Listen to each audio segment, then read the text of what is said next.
Talk to me about this 18-2 swim then. So what do you do well? Give yourself some credit here. What are the things where it clicks for you? What happens? I get off the block well. I was a little scared of. Let me stop you for a second. I might even stop you each segment here. So Yeah. when you're on the block and they say take your marks, what kind of state are you in at that point?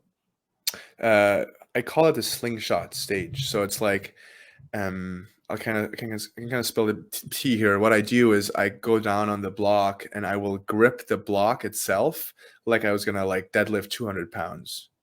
And so you don't grab the block. You're kind of like, are you caressing the block in some way, like just kind of holding on to it? Yeah, I'm holding on to it. I kind of have my fingers up. I don't like clench my hand, but I kind of have my fingers on it. But like I have my hand underneath it, and that like the tension that creates with my straight arm, I kind of lean back. So on to take your marks, I very slowly lean back and kind of build that tension.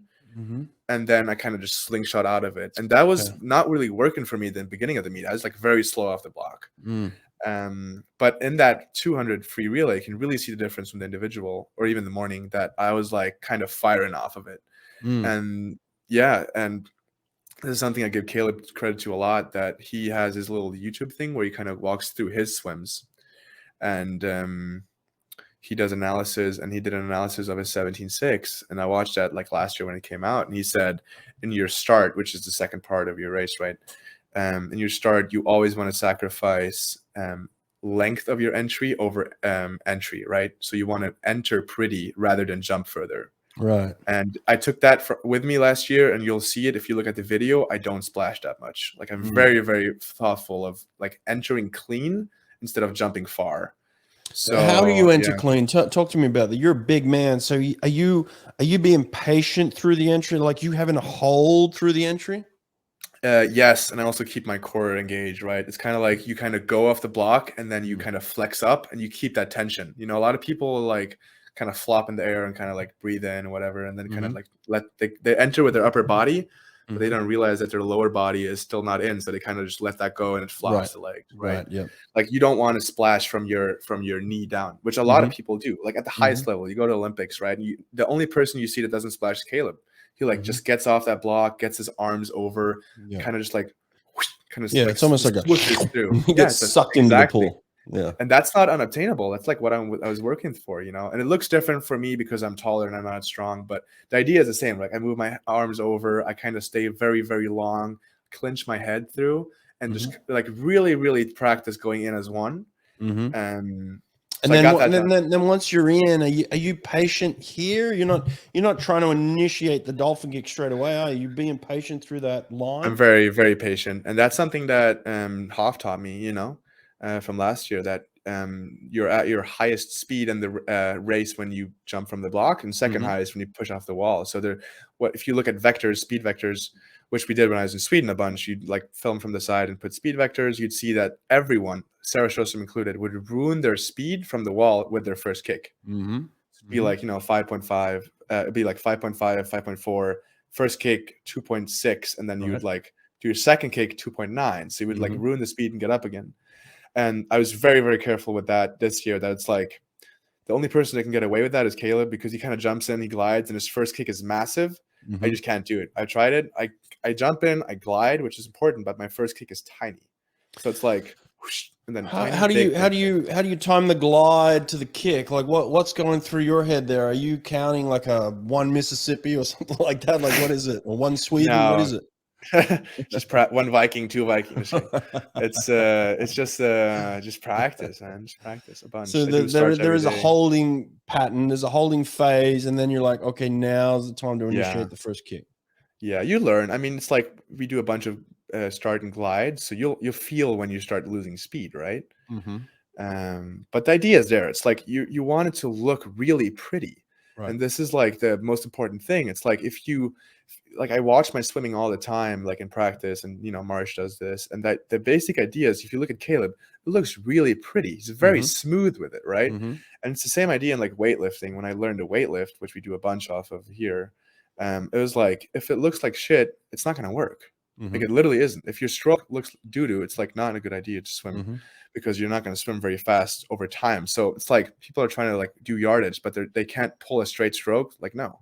So it's like really, really figuring out what's important. That was like the biggest thing going into this season for me. You know, it's like making it smooth, making it pretty, catching water rather than just pulling through a fast stroke, right? Maintaining speed, keeping my head locked in when I come up from the kicks to the freestyle flutter, not slowing into a wall, but rather speeding up. All right, hang on. Stop. I'm going to pull you back. Let's go back to the transition. So you're holding a glide. How many dolphins are you going into? Let me just for think. you personally. Yeah. Let me think. I go six kicks. So you go whack, whack, whack, whack, whack, and then you. Is it a fast transition? Do you flutter? Yeah. My first stroke is finished at my last at my last fly kick. Does that make sense? So you kind of snap into the break. Yeah, it's like I keep kicking while I snap my first stroke. Is that a Caeleb thing? It's a Caeleb thing. Right, if you look at him underwater, there's a bunch on YouTube. He does that, and a lot of people have adopted that because of Caeleb, right? Oh yeah, and yeah, it's really good. So it gets me up on top of the water, and then for me, it's really important to find my flutter before I find my stroke. So after that first pull is finished, I get the flutter on, and then I get my second stroke going. And then I don't necessarily count my strokes. So that's kind of an issue because yeah. How do you lock in your body position in the 50? I keep very tight core and I don't breathe. I mean, that's like the biggest thing. Is it kind of like when you lock in your core? Sorry, when you lock in your core, is it kind of locking your hips in? Are you trying to lock your hips in? Depends. In the 50 long course, I don't. I stay way more wide open. Because I try it in the 50 long course, I kind of reach above and kind of move like down and before I pull. But I keep very straight with my head, so I wouldn't move my head. It's more like I move my shoulder down a little bit. And my short course, I don't really have time for that, so I kind of like it's more of a the best way I can describe it is like you try and like it's like when you're digging dirt with a excavator, right? It's like this, like I move my arm above and kind of like pull my body past.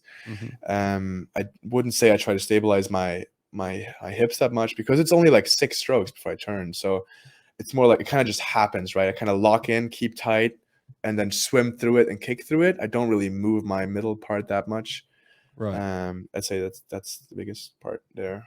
Right. Well, I would say to you that's going to be your biggest leap forward long course. I think taking that short course mentality to your long course is going to get you from that 21.7 to that 21.1, 21.2. I think locking in some respects and holding that, and taking that excavator kind of feeling to your 50 long course will help eventually. But so then you get those 6 strokes in, you snap a fast turn, and then how many kicks out are you coming? I don't count kicks out because those are very dependent on how I kind of move through that turn. I just kind of do those. I mean, what was really good about that, I was 8.6 to the feet, which is very, very fast. Smoking there, yeah. Yeah, so I didn't come back as fast as I probably should have. And that was probably because of the kick count, because I just didn't count. I just kind of do it, which is not good. It wasn't the same kick intensity or size as the way out.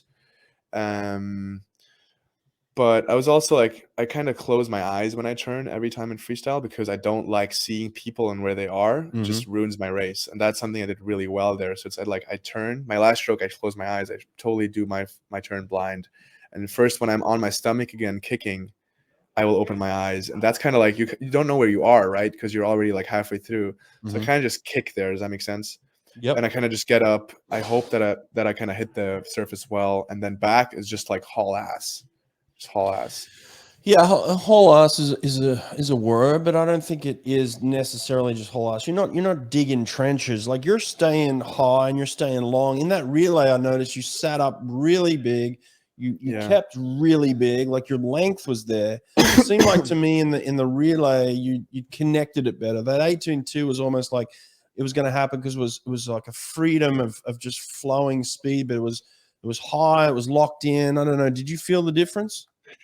I think I felt it slightly, and that's more like good point made there is like when you come up, when you it's like decided when you come up out of the water from the kick Mhm. out, right?